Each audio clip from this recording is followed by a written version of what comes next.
paldies, ka jūs esat šodien atnākušas. Kādas ir šīs te interesantākās pieredzes jums bijušas vai jums kā skatītājiem vai kā aktierim? Es atceros, mums bija ļoti interesanta izrāde Nacionālajā teātrī, Šausmu autobuss. Tā bija bērnu izrāde. Un tajā laikā toreiz vēl bija autobuss, kas bija netālu no... Kur bioloģijas tā fakultāte? Jā, bioloģijas fakultātes. Tur bija autobuss, un mēs bijām pārģērbušies par tā kā šausmīgiem tur vampīriem un visādiem tādiem mošķiem. Un mēs vedām tos bērnus uz turieni.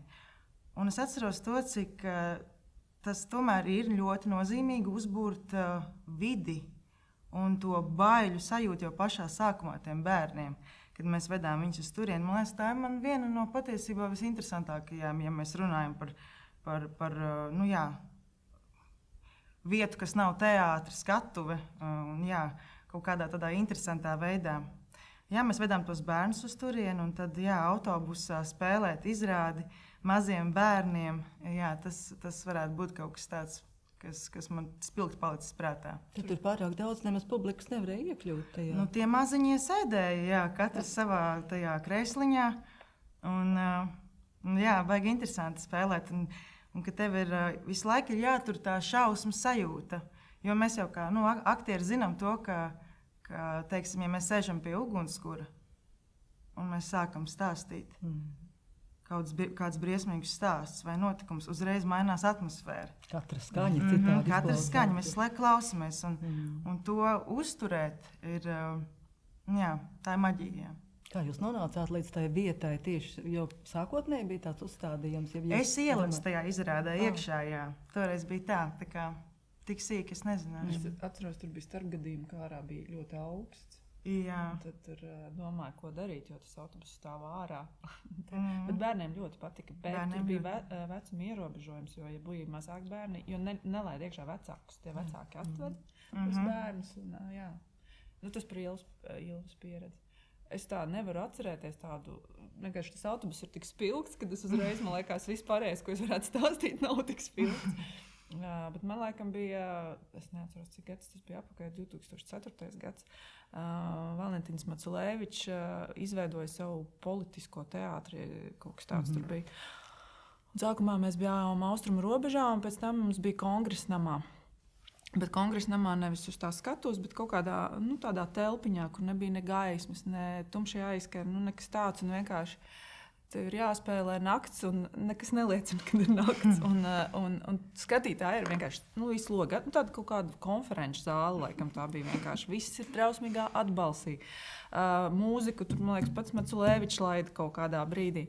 Tas bija tāds, ka vienkārši, ja es pati tā, cenšos, bet skaidrs, ka nav nakts. Grūti noticēt, bezcerīgi. Un tu skaties tiem cilvēkiem, un viņi tā apmēram, ir skatītāji, kas tā kā jūt līdzi, bet mēs ticam, runājiet. Jā. Bet no pieredzes ziņas, tas ir Nacionālā teātrī, bija Nastāvševa izrāde Idiots. Un es vienīgais, par ko domāju, lūdzu, nesavainojieties. Es vienkārši nevarēju baudīt to izrādi, jo tur bija nažu smeta, pa kaut kādām tur trubām līda. Viss beidzās to, kad ne tās izrādes dēļ, bet Arturam Krūskapam bija meniska operācija, bet viss bija uz tāda naža asmens, bet varbūt jūtot to profesiju, es vienkārši domāju, ak, Dievs, viens pa labi, viens pa kreisi, viss. Izrāda noteikti daudz teica, ka ļoti forša, bet es vienkārši visu laiku... Ja nevar apsargēties no tā, ka kaut kas var tikt diezgan grūti. Jā, tāda mana pieredze. Man mūžā diezgan daudz iznāca mainīt tās vides un lokācijas. Viena lieta ir tas, ka izrāda tiek iestudēta vai mazā zālē, vai lielā, vai kaut kādā īpašā vietā. Tā ir viena lieta. Protams, ka tur mainās nosacījumi, bet viss ir kārtībā. Tu gatavo tai telpai, tai noteiktajai videi.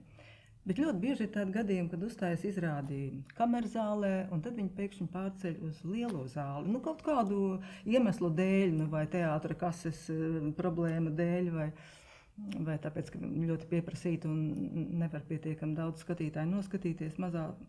Ir dažādi tie iemesli, bet tad, lūk, tā aktieru pārorientēšanās, pirmkārt visa dekorācija jāpielāgo, bet tad aktieriski pielāgoties citam izteiksmes veidam, plašākam, lielākam, nevis tik intīmi, tas prasa nenormālu piepūli. Un tad būtībā tā kā jāiestudē no jauna, jo visas attiecības jau ir sadzīvotas citā mērogā, un tagad tev pēkšņi tas viss ir nav jau runa par to, ka aktieri nebūtu profesionāli, bet tas ir tas, ko mēs darām mēģinājumu laikā. Mēs radām šo sajūtu, šo distanci, šo intimitāti, un tagad viņa ir izplesta telpā un laikā, un tas ir pavisam citādi.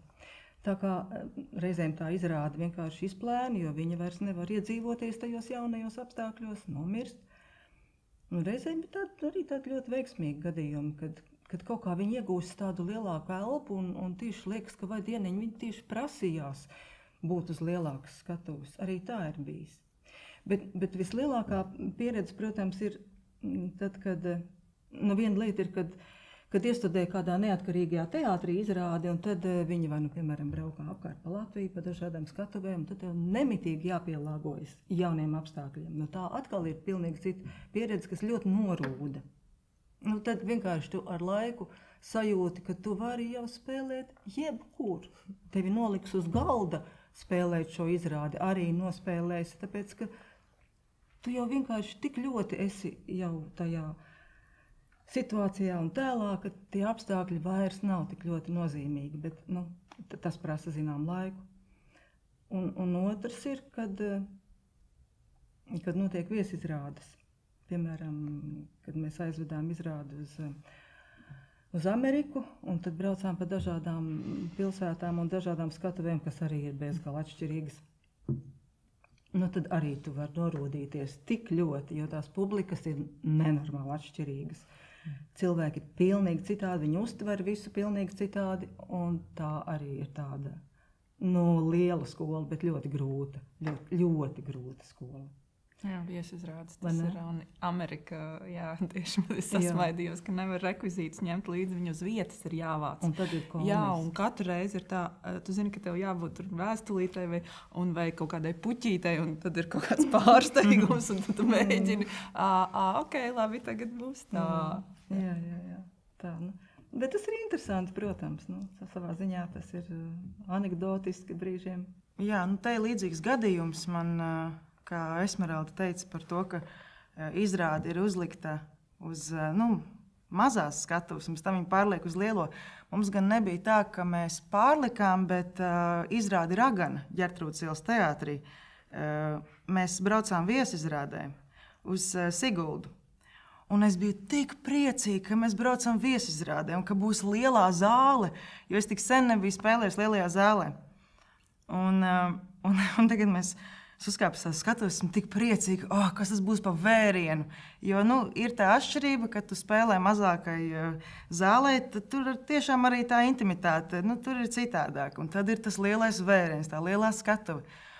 Un tie visi rekvizīti, tas viss atrodas, un beigās es tā domāju, man taču tur ir, vai man jau tā izrāda ir muzikāla, vai man būs pietiekami daudz laika vispār te visu izstaigāt, un vai es to varēšu.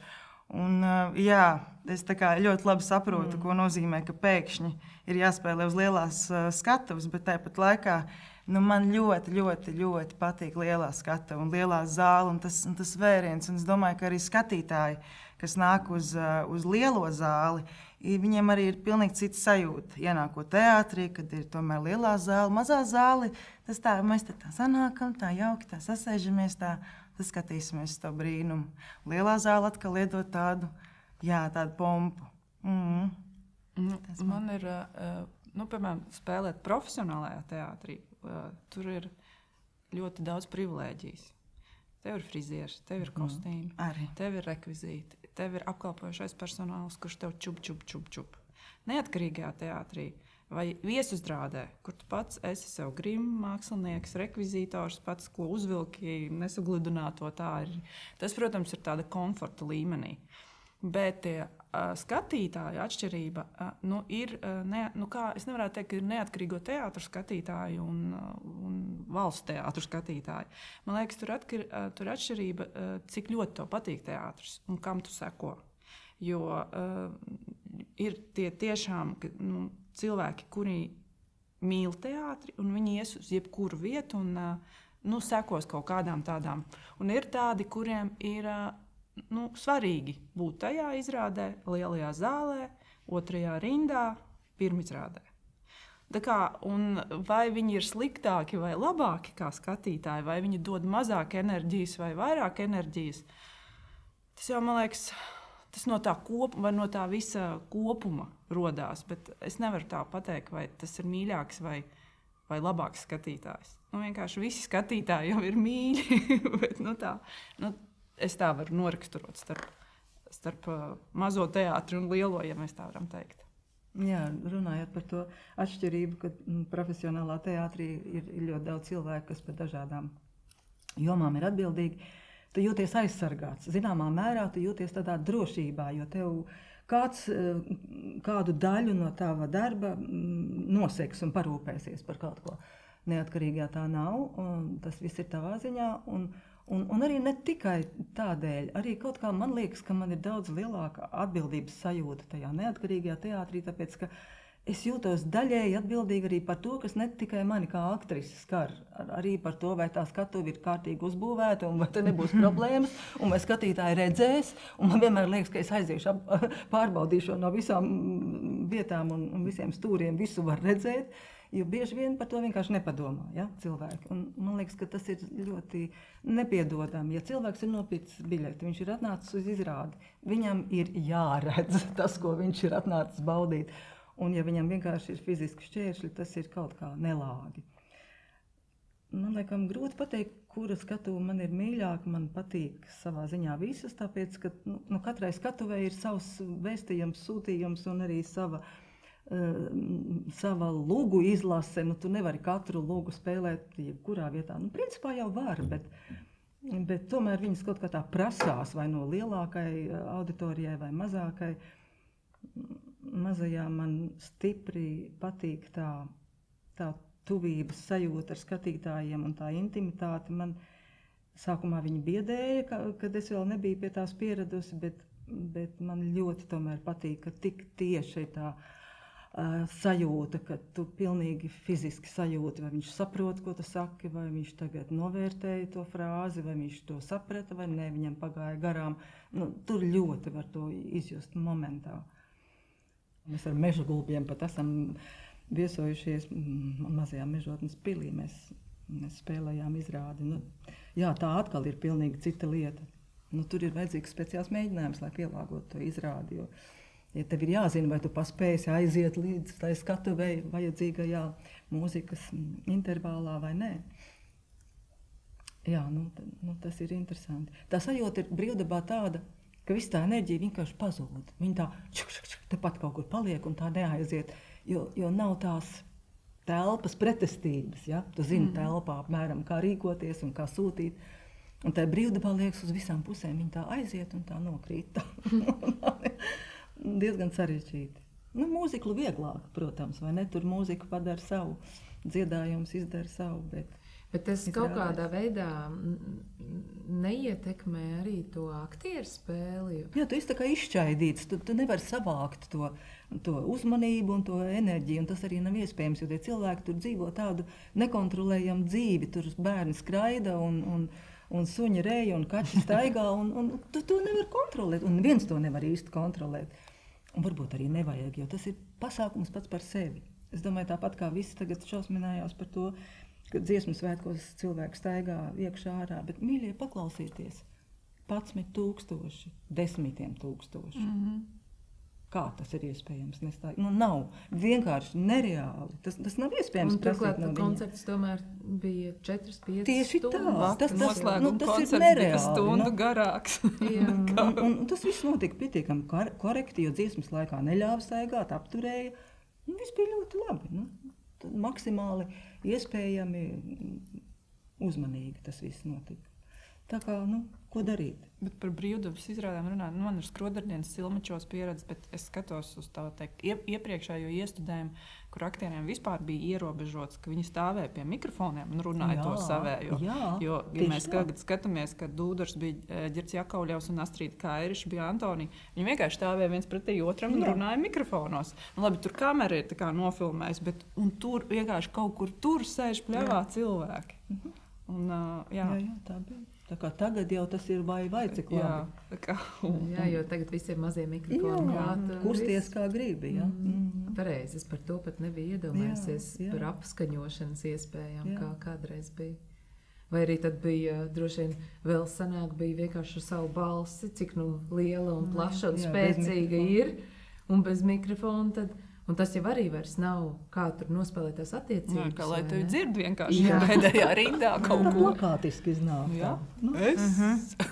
Taisām jokus ļoti tā plaši. Bet, zināms, šerms droši vien arī tam. Arī īstiem zirgiem un īstām aitām, jā. Bet jebkurā gadījumā filmēšanas sakarā sakoncentrēties vairāk var ziemā nekā vasarā. Tāpēc, ka visas ainas ziemā vienmēr tiek nofilmētas laikā vai pat ātrāk. Un vasarā viņas ir tādas izšķīdušas, jo var pamēģināt vēlreiz. Ja viss ir relaksētāk. Jā, bet augstumā ir tā, ka jau kā saka. Jā, tas tāds mans novērojums. Iepriekšējā sarunās kāds no aktieriem arī minēja to, ka neatkarīgos teātros asociējas ar augstu, ka ir augsti. Jā, bieži vien, jā. Tad varbūt tur arī koncentrējas ātrāk un labāk. Spēlē ātrāk. Vai augstumā tā koncentrācija telpā ir tāda uz sevi vairāk. 5 minūtes ātrāk pabeidzām, ļoti labi. Nē, parasti jau ir ātrāk, ja puišiem ir kaut kāds čempionāts, tad spēlējam ātrāk, lai paskatīties, jo es zinu, ka tur bija kodētie vārdi, ka uziet uz skatuvus un pasaka 2-1 vai kaut kas tāds. Bet tā jau īpaši ātrāk nevar. Cik var nospēlēt? 2 minūtes, 5 ātrāk? Var nospēlēt, var pusstundu ātrāk nospēlēt, jo mums bija man liekas, ka tā bija pēdējā barjera. Vairs precīzi neatceros, tas bija tik sen, bet viņa bija pagara, jā. Un tad bija tā, es zinu, ko tu gribēji teikt, ir tā un tā un tā un tā un tā. Un jā, un tu viņam pasaki, lai izdara to un to un to un to. Un tad nākošā aina tā, jā, es sapratu, viss jau ir tā, jā, ok. Un bija viens, man liekas, Bogdanovičs Aivars nāca uz 3. cēlienu, viņam bija viena liela aina. Un viņš nāk uz izrādi, un visi partneri jau nāk pēc, ej mājās, mēs jau pabeidzām. Mēs visi izstāstījām, ko tu teici, mēs visi pabeidzām, ejam uz hokeju skatīties. Ļoti labi. Vienkārši jau izrādi bija beigusies. Ļoti labi. Tas laikam ir viens tāds tik unikāls gadījums. Es atceros ļoti skaidri, kad man bija ap 40, tad man bija tā sajūta, kā tā var būt? Es tagad sāku saprast, kas ir jādara tajā profesijā. Tagad es patiešām zinu, ko un kā. Dodiet man tagad tikai to vielu, un tad vienkārši tās lomas pārtrūkstās. Un nav. Tā vienkārši sieviešu loma gandrīz tā kā nav tādu, un viss apstājas. Man tā uzturēšana nācās ļoti veiksmīgi, tāpēc, ka es sāku strādāt ārpus teātra, tādos neatkarīgos teātros. Vienkārši sākām veidot izrādes kopā ar Zagorski, Hamletā. Mēs ļoti ilgstoši spēlējām izrādi Dubults neplīst, kas man likās ļoti, ļoti laba un ļoti veiksmīga luga. Manuprāt, tur bija viss ļoti labās proporcijās, gan humors, gan nopietnība, gan traģiskais, gan komiskais. Tāda 2 cilvēku luga, bet ārkārtīgi labi uzrakstīta. Ar to mēs apbraucām lielu daļu Latvijas un vēl aizbraucām uz Austrāliju un uz Stokholmu, man šķiet. Un tad es vienkārši uztrenēju tādu ne tikai aktierisko kaut kādu meistarību, bet pat tādu tehnisko pārģērbšanās ātrumu, kādu es agrāk vispār nespēju izpildīt. Tas bija man kaut kas līdzīgs armijai, ja?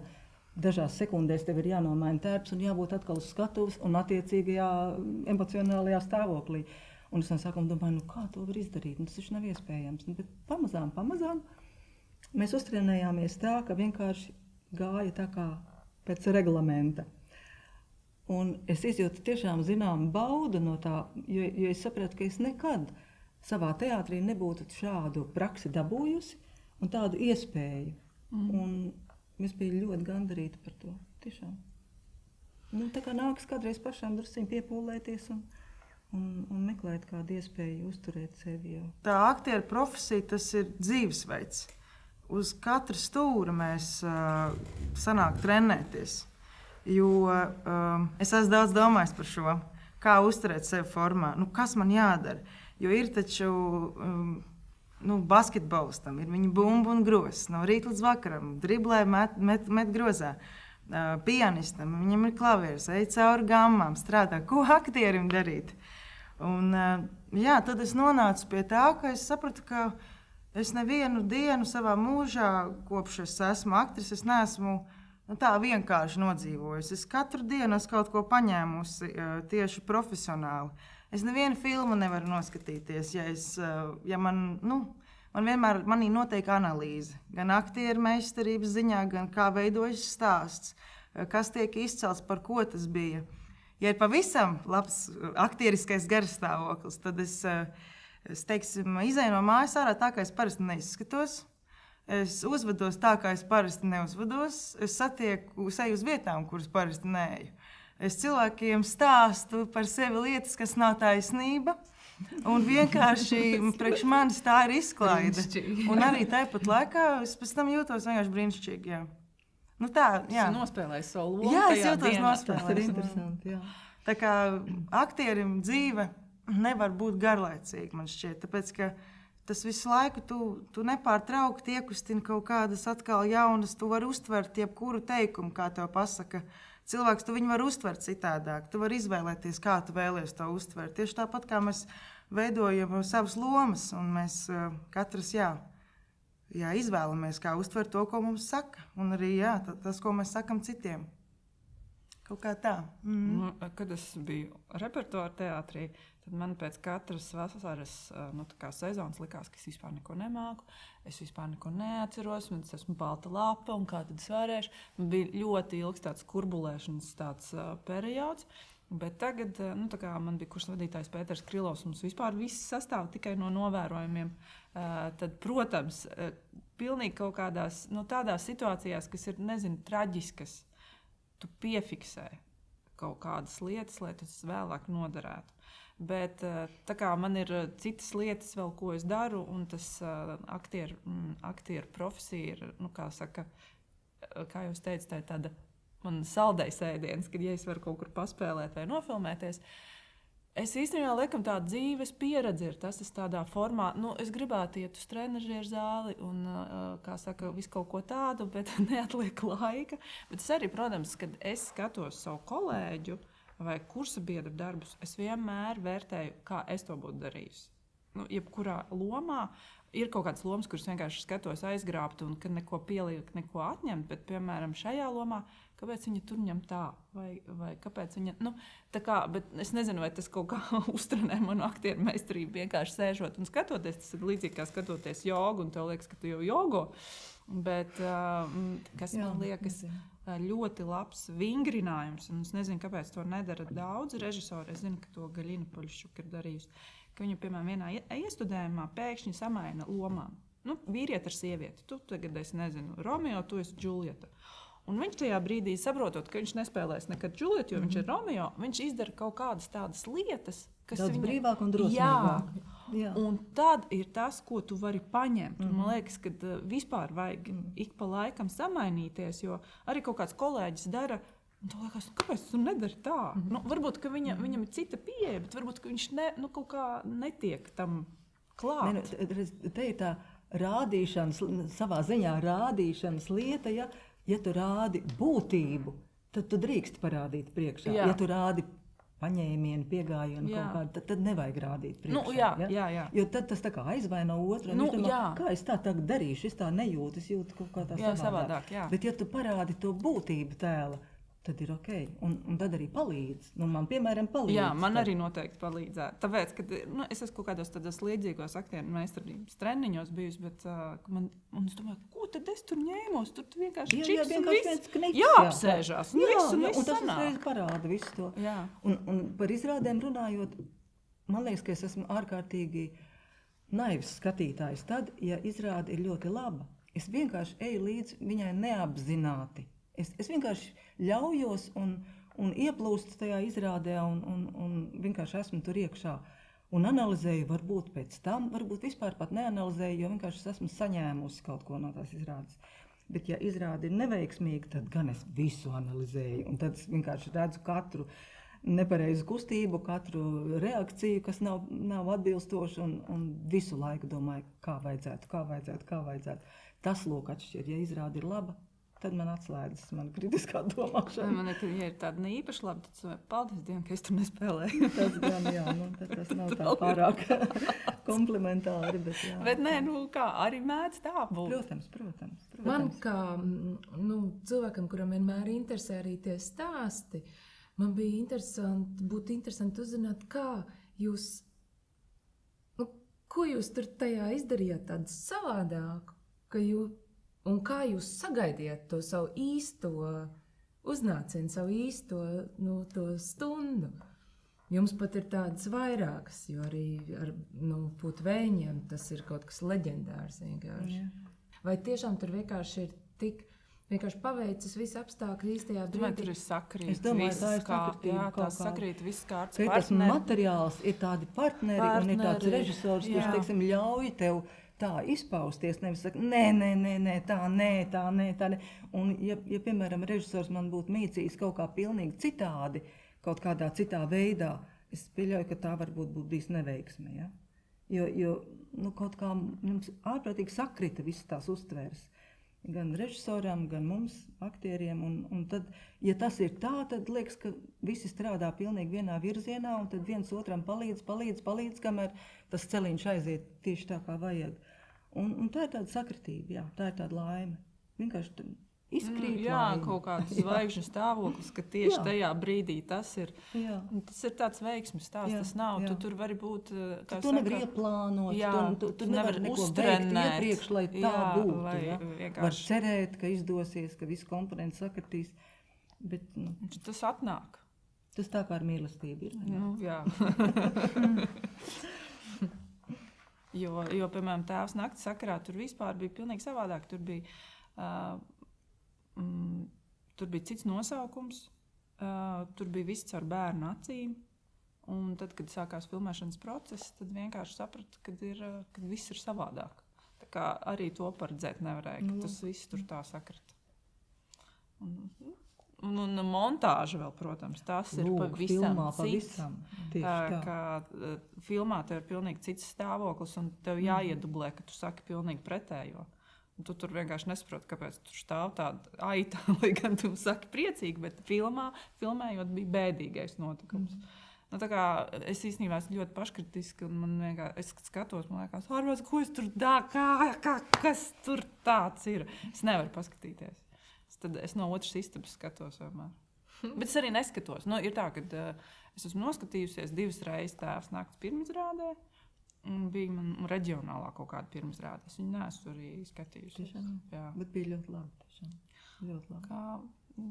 Tad, protams, es saprotu, kāpēc viņu izgriez ārā sapņu komandā. Iepazīšanās stāsts, kā Baumanis iepazīstās ar savu sievu. Es biju sievas draudzene, mums bija slidotava, mēs visi augstumā slidojam, tad visu nenofilmē, mēs vasarā pilnīgi citā brūnumā ar skrituļu slidām, atkal pufikos un vienkārši, zini, kas ir? Saprata, ka to līniju vispār nevajag. Nav laika vienkārši. Tā ir. Tas ir kīnā, jā. Jā, tas ir kīnā. Tā kā veiksme. Jā. Un vai es drīkstu arī jums pajautāt par Putvēņu pieredzi?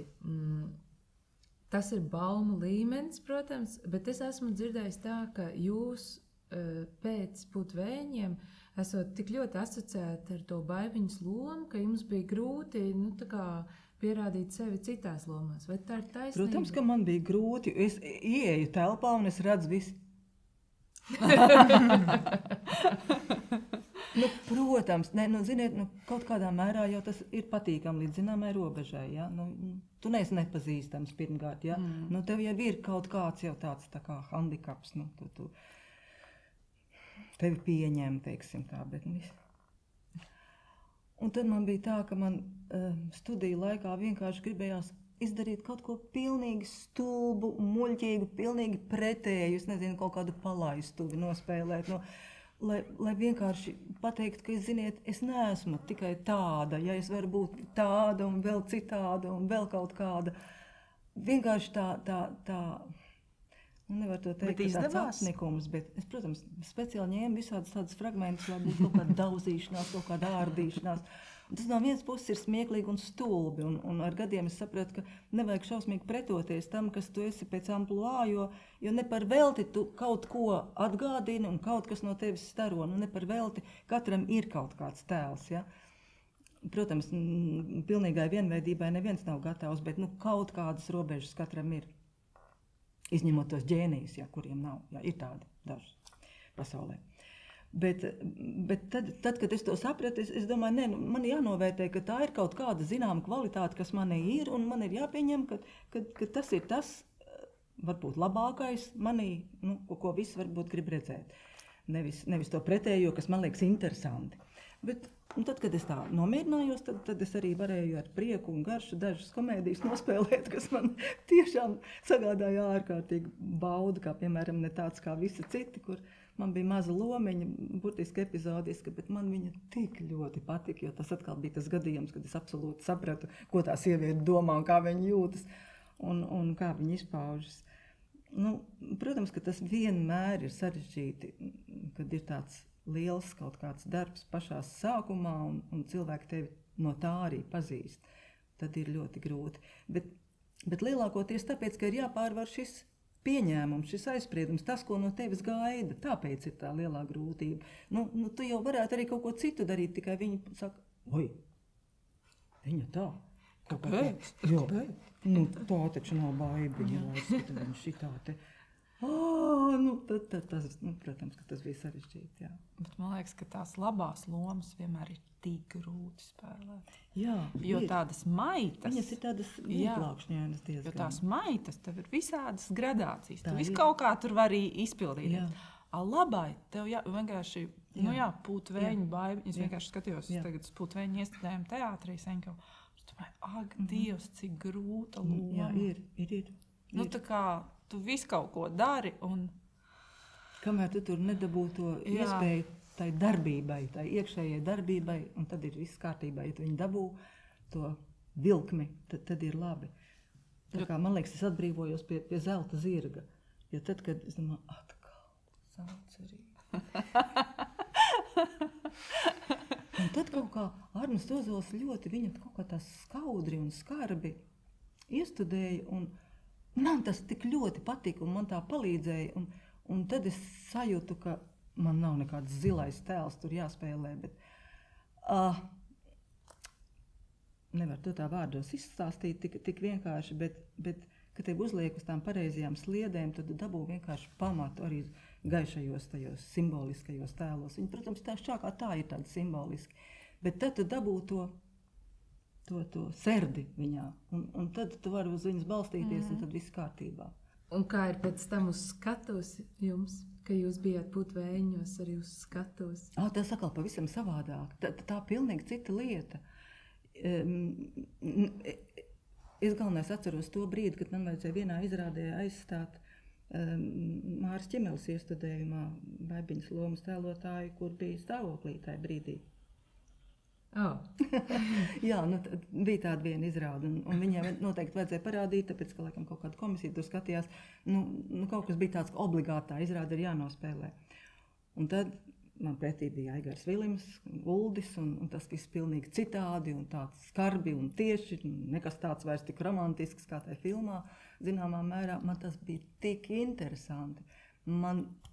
Es ar tādu baudu to darīju, nezinu, cik es to labi izdarīju, bet es vismaz vēl sapratu vispār, kas ir aktrisē jādara šajā lomā, jo pūtvēņu filmā jau es vienkārši kaut ko instinktīvu darīju un uz filmas beigām tikai daudz maz ar prātu ka tā man bija milzīga bauda. Un Mārija arī ļoti labi prot dot tos uzdevumus. Viņa spēja tā ļoti tā iedvesmot labi.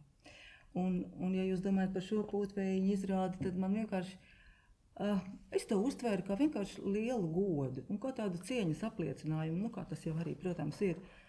Un ar lielu prieku tur piedalos un skatos, kā izrāde ir tik reti, veiksmīgi, interpretēta, mūsdienīgi, ka es tiešām necerēju, ka man viņa tā patiks. Es domāju, kaut kā jau šodien arī to var iestudēt un kaut kā jau droši vien to var izdarīt, bet ka tas radīs tādu iespaidu un tik ļoti pārliecinoši, es tiešām to negaidīju. Un es esmu ļoti es jūtos lepni, ka es tur piedalos, pagodinoši. Man kā jaunai meitenei, tas jau, labi, vajag vecāki, neesmu arī palikusi, bet, cik tas bija? 4-5 gadu atpakaļ, jā, gandrīz. Tas, ka jaunai, man tā patiesībā bija ļoti laba pieredze. Bija ļoti ātri jādomā, viss mainījās pēdējā brīdī, bija jāiemācās pielāgoties apstākļiem un izdarīt no tiem apstākļiem, kas dod, teiksim, scenārijas pēdējā brīdī mainās ainas, nav laika, kaut kas tiek mests ārā, atkal mainās visa vietām. Tomēr tas ir tās 10 sērijas, kas bija drīzāk kā seriāls, un tas viss tika filmēts jauktā secībā. Un ja kaut kas tiek izmainīts, man jau apmēram jāsaprot, kādā temperatūrā es esmu tajā brīdī vai tajā, kas ar mani emocionāli notiek tur un tā. Un tas priekš manis bija liels izaicinājums, jā. Jo tā bija man pirmā tāda, lielā loma. Un nebija viegli, bet es uzskatu, ka priekš manis tas ir nācis tikai par labu. Un šobrīd esot tas filmēšanas laukuma, man tāds, ok, cik tai viss tā mierīgā, ātri, bet tāpat laikā, cik svarīga vide, iekšējais klimats un kas notiek. Un, lai tu, tā bija laba pieredze turpmākām dienām, lai es uz laukuma varētu izdarīt maksimāli labāko. Jā. Tā kaut kā.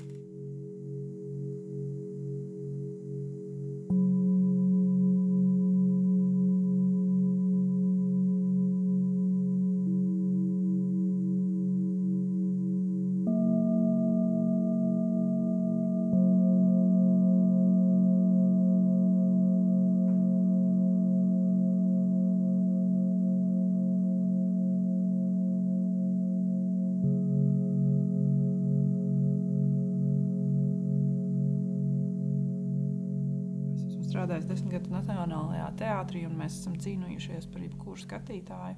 Un vienmēr izdomājuši, kāpēc. Bet tas, liekam, tāda mana personiskā atziņa ir, varbūt arī dažiem cilvēkiem nevajag apmeklēt teātri. Tāpat kā, piemēram, mēs neejam arī uz kaut kādiem konkrētiem, pasākumiem, jo mums viņi nav aktuāli.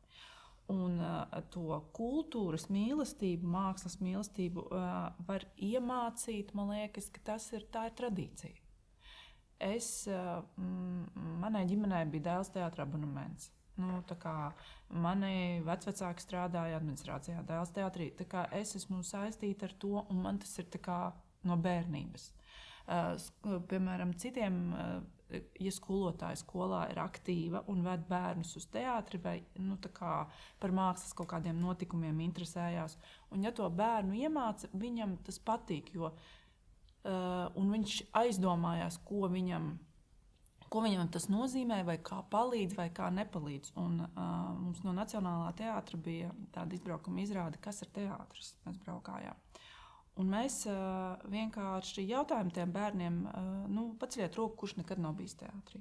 Bija tādi bērni, kas nekad nav bijis. Mēs braucām visādiem reģioniem, novadiem. Un bija arī tādi, kas bija atzīti, pirmajā rindā sēdēja, un apmēram stāst, un tas viss neinteresē. Un, kā jau saku, ne visiem vajag kultūru. Citiem vajag sportu, citiem vajag lauksaimniecību, citiem kaut ko tādu, bet laikam tā ir tā tradīcija, tas ir mans novērojums. Un vai nu viņa ir, vai nu viņa nav. Kā viņa atnāk tajā cilvēkā caur ģimeni, caur skolu, caur draugiem, Ja mani kolēģi, piemēram, kāpēc ir teātrī, tāpēc, ka viņi bija iemīlējusies pusauģu gados vienā aktierā.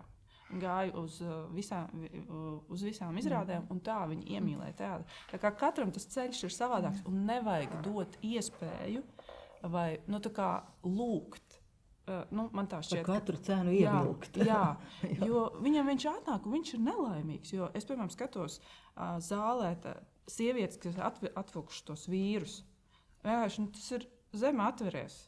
Viņš ir izvilcis to savu uzvalku, kuros vairāk neglabājot tādos. Un vienkārši sēž un gaida, kāds šitas viss beigsies. Un, man liekas, ka nevajag. Viņam vienkārši ir, kā saka, sačakarāts vakars. Tas ir mans novērojums. Man liekas, ka es, piemēram, man ir tā iegadījies, ka es esmu sākusi savas profesijas gaitas laikā, kad aina bija absolūti cita, kad vienkārši stāvēja rindās pēc biļetēm un nevarēja tikt teātros viss, kas gribēja. Un tas likās toreiz normāli. Un laikam mainoties, mainījās arī situācija, mainījās arī apmeklējums. Nerunāsim par 90. kad mēs spēlējām tiešām 4, 5, 7 cilvēkiem zālē. Tas bija diezgan traģiski. Pēc tam tas atkal drusciņi atnāca atpakaļ, bet nekad jau vairs nebūs tā, kā bija toreiz, kad stāvēja tās naktīs rindas pie teātra. Kaut gan brīžiem jau arī izķer biļetes diezgan ātri, cik es saprotu, uz Jauno Rīgas teātri, vai ne? Tik līdz laiž pārdošanā biļetes. Bet ir dažādi periodi.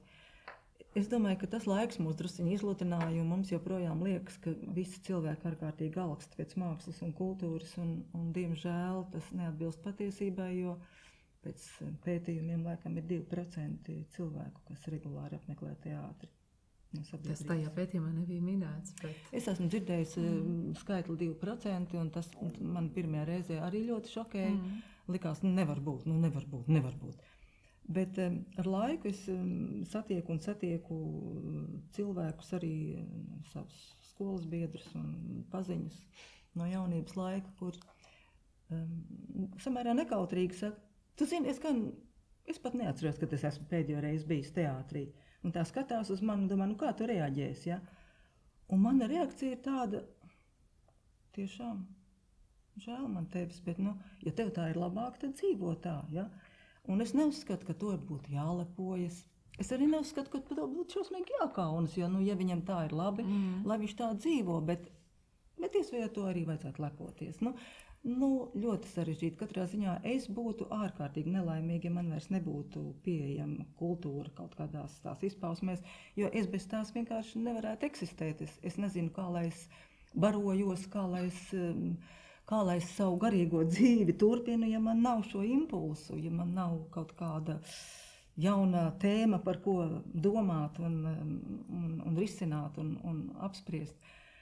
Es īsti nezinu, kā tad var dzīvot, bet cilvēks, kurš nav no bērnības pie tā radināts, viņam galīgi to nevar pārmest. Ja viņš nav vests, ja viņš nav mācīts lasīt, ja viņam nav izveidojusies šī tradīcija apspriest literatūru vai filmu redzēto, vai teātri izrādi pārunāt un domāt, kāpēc tie cilvēki tā rīkojas.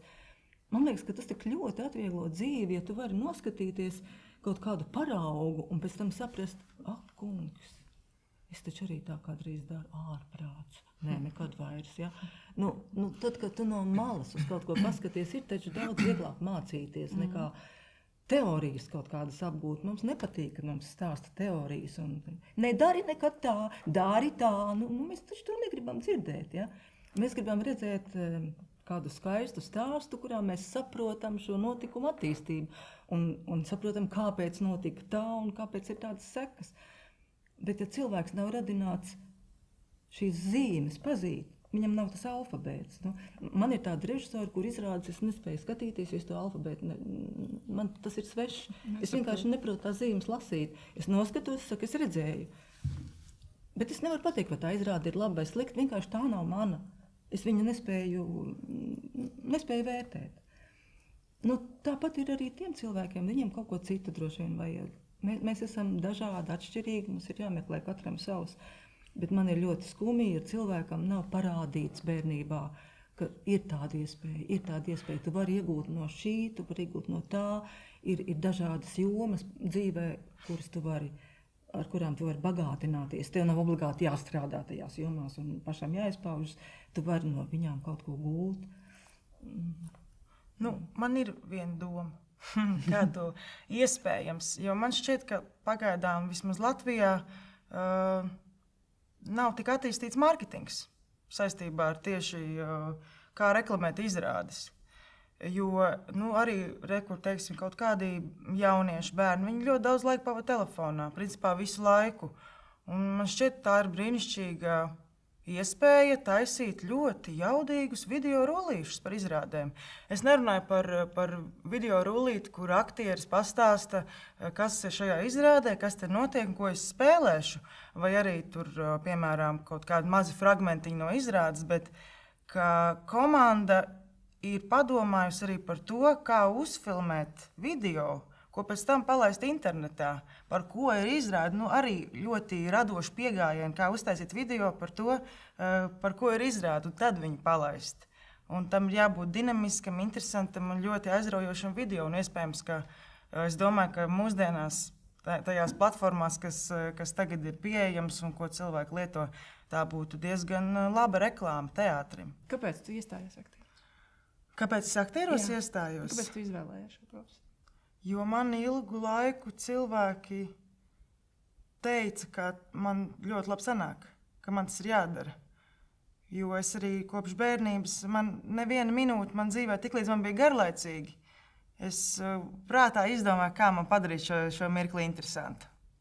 Un es varēju spēlēties ar savu realitāti, kas man apkārt. Tāpat laikā saglabājot veselu saprātu, kas ir aktieriem ļoti noderīgi. Bet, ja tev ģimene negāja, tu biji pirms tam, tu apmeklēji teātri kā teātri? Līdz iestāšanās. 10. Es biju bijusi, bet es tieši tā arī sēdēju un gaidīju, kad beigsies. Jo es nesapratu. Bet tad 9. klasē es aizgāju ar savu labāko draugu tajā laikā. Un man bija ļoti interesanti skatīties, kā tie aktieri, vai viņi tiešām izliekās, ka viņi mūs neredz. Un kā viņiem tik labi izdodas. Un tāds ļoti naivs pieejams man bija. Un tad tajā laikā radās interese. Saku, tas ir arī kā kurā brīdī tavā dzīvē. Teātris var atnākt arī 10. klasē, viņš var atnākt arī 20 gados pie tevis. Tātad tevī ir šī stīga, kas atsaucas tieši šai izpausmē, un tas ir pilnīgi dabiski, ka tu esi nokļuvusi teātrī. Es iedomājos, ka ļoti labi varētu darboties tā skolas soma, kas ir brīnišķīgs projekts, vai ne? Ka ved izrādes, rāda skolēniem uz vietas. Tas ir vienkārši kolosāli. Tā ir tā pati lieta, kas manā bērnībā bija, kad filharmonija braukāja apkārt pa skolām un arī tādas mazas koncertus veidoja. Un arī stāstīja, ko tur katrs instruments var izdarīt un kāds viņš ir uzbūvēts un kāpēc. Un kā citādi, lai mēs uzzinātu šo informāciju. Ne jau katra ģimene var visu par visu izstāstīt. Ne jau visi ir tik izglītoti, vispusīgi un protoši. Tā kā tās ir ļoti labas aktivitātes. Man liekas, arī tagad jau ir kaut kādas tādas lekciju tipa, lekciju tipa, kas ir ļoti, ļoti vērtīgi un ļoti vajadzīgs. Jo viņi pēc tam, tur kāds lielākais tāds pagodinājums ir vienmēr, ja klases lielākais daudzoņa, pēc tam, kas ir teātris, ir piegājis pie skolotājas pateikt, kad tad mēs brauksim uz kādu izrādi? Tā kā viņam ir kaut, protams, pēc tam ļoti ir svarīgi, ko viņš redz pirmo izrādi, lai nav tur tā, bet tas ir tāds, ka, mēs vismaz vienu kaut kā ieinteresējām. Es esmu pārliecināta, ka vienkārši ir jādod, ir jārada iespēja uzzināt. Ir jārada iespēja uzzināt, ka ir tāds teātris, ka ir kino, ka ir es nezinu, cirks tagad arī pavisam citāds nekā agrāk bija. Viņš ir ļoti interesants un aizraujošs. Ir jārāda bērnam viss. Viņš pats pateiks, kas viņu interesē, viņš pats pievilksies tur, kur viņam vai ir dotības, vai ir vajadzība pēc tā. Bet ir jārada šī iespēja uzzināt par to un izbaudīt. Un nobeigumā es gribētu pajautāt jums katrai, kādēļ tā aktieru profesija ir, izmantošu Ilzes apzīmējumu, kā saldais ēdiens. Kāpēc mēs joprojām to darām? kāpēc jūs to joprojām darat? Nu, man tā ir tā kā maize, varētu teikt, ne saldējs ēdiens. Nu, jo arī es esmu arī darījusi daudz dažādas citas lietas dzīvē paralēli un izgaršojusi arī citas profesijas, bet es vienmēr apzinājos, ka patiesi man interesē šī profesija, nu tā pēc būtības. Un tāpēc, ka, man liekas, vienkārši viens no visbrīnišķīgākajiem veidiem pētīt dzīvi, tās visdažādākajās izpausmēs, vienkārši cilvēku attiecības, cilvēku psihi, viņu rīcību, jo mēs taču visi dzīvojam sabiedrībā, mēs visi esam kaut kādās attiecībās viens ar otru, mums visiem ir problēmas, kāpēc, mēs nevaram sadzīvot ar vienu, varam sadzīvot ar otru, nu kas tas ir, nu kāpēc es to nevaru? Mana profesija ir tā, kas man piedāvā atbildes uz šiem jautājumiem, piedāvā ceļu, kā kaut ko labot, saprast, izlīdzināt, pielāgoties, piemēroties, apjaust. Nu, šis ir veids, kā es varu nemitīgi padziļināt savu izpratni par dzīvi, par cilvēkiem. Man precīzi tieši tāda pat atbilde. Man ir saldais ēdiens, tāpēc, ka... Nu jā, protams. Nē, bet, protams, ka es būtu... Ja dzīvē viss iegrozītos savādāk un tā būtu mana maize, es to, protams, tas būtu lielākā tā kā veiksme, bet, nu, kā mēs saprotam, viss sastāv no veiksmēm un neveiksmēm un zvaigžņu sakritības, un ir tā, ka es vienkārši nobaudu jebkuru tādu iespēju strādāt vai nu skatos vai aiz kameras, pie kameras, un es laikam transformējos tajās visās lomās, jo tur es parādu to, kāda es neesmu, kā es varu transformēties un parādīt, un arī izzināt, un atrisināt. Un, visādā ziņā, ka tā ir, tas ir tāds gandarījums. Jā. Bet tas arī ir tāda gandarījuma sajūta, jo man ir, piemēram, teātrī pēc izrādēm, es nekad nevaru aiziet mājās. Man ir tāds, vienalga, ko es esmu nospēlējis, nezinu, koku tur trešā plānā, pusušūtā kostīmā. Es vienkārši sēžu, un es kaut kā tā, es nezinu, es nevarētu teikt, tā ir kaut kāda iziešana, piemēram, no koka lomas, tur neko nevajag iziet, bet es kaut kā baudu to savstarpējo enerģiju, kas ir bijusi, kad es esmu bijusi uz skatuves, un kas ir nākusi no skatītājiem, un ko es esmu devusi kaut vai ar savu koku, vai bez teksta, vai vienkārši pastāvējis. Filmā tas ir savādāk. Filmā tas viss notiek, pēc tam tu redzi to procesu kopēju. Un kas man ir svarīgi, man ir nenormāli patīk mēģinājuma process. Vienkārši nenormāli. Es vienkārši baudu, jo es katru dienu varu, ir tā viena līnija, bet kamēr tu viņu atrodi, tu vari tā, tu vari šitā, tu vari tā, nē, šitā, nē, tā. Nē, tad es neko nesaprotu. Tas, laikam, ir tāds, kas man vislabāk patīk aktieru profesijā. Man, laikam, vēl es piemetināšu to, ka tā sajūta vai nu kameras priekšā, vai uz skatuves, ka tu sajūti to mirkli, un viņš ir pa īstam. Tā ir tik neaprakstāma sajūta, jo tas nenotiek tik bieži. Tas nav tā, ka katru reizi, kad es spēlēju, man sanāk perfekti un ideāli, bet, ja izdodas noķert to sajūtu, tas ir kā narkotikas. Jā, un tu nevari aizmirst to sajūtu, un tu vēlies, tu panāksi.